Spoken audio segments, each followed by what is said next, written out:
মঙ্গলবার এবং বুধবার পরপর খণ্ডঘোষ ব্লক এলাকায় দুটি পৃথক জায়গায় দুটি মন্দিরে চুরির ঘটনাকে কেন্দ্র করে তীব্র আলোড়ন।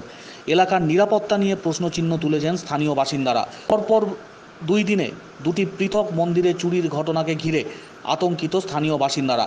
খণ্ডঘোষ ব্লকের ইদুটি গ্রামের পরে আবারও মন্দিরে চুরির ঘটনা ঘটল খণ্ডঘোষ ব্লকেরই চিন্তামণিপুরের রাধা গোপীনাথের মন্দিরে চুরির ঘটনা ঘটে। মন্দির থেকে দুটি সোনার হার, রূপোর টিকলি, রূপোর 10 থেকে 12 ভরি ওজনের পৈতে, 4 থেকে 5 ভরি ওজনের রূপোর বাঁশি সহ আরও সামগ্রী চুরি গিয়েছে বলে এলাকা সূত্রে জানা গেছে।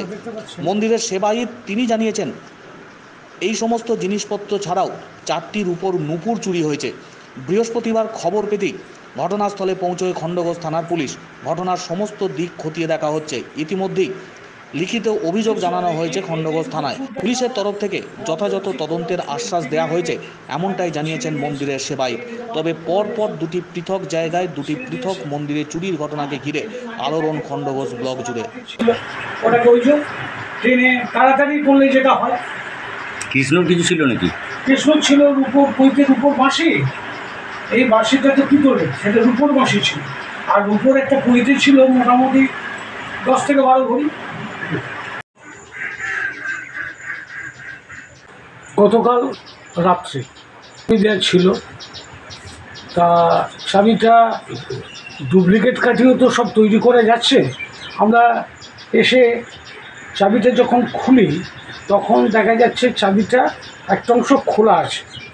পরে আবার দেখি যে চাবিটাকে খোলাও যাচ্ছে, বন্ধ করাও যাচ্ছে।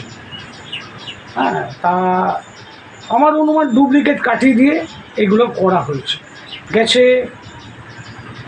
রাধা রানী এবং গোপীনাথের দুটি সোনার হার, গোপীনাথের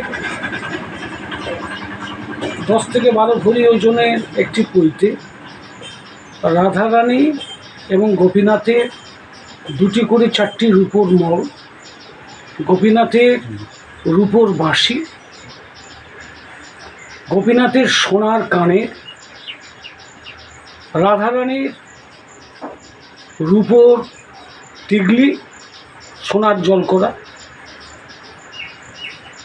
আর কিছু, আর রাধারানীর সোনার নাকের হাতে ওটা ইমিটেশন লাগানো থাকে হাতেরটা, সেটাকে সোনা ভেবে টানাটানি করতে যেয়ে রাধার মানে যে বিগ্রহ, সেই বিগ্রহের সমস্ত রং থেকে, যে আমার তো দারু বিগ্রহ, দারুকে বার করে দিয়েছে।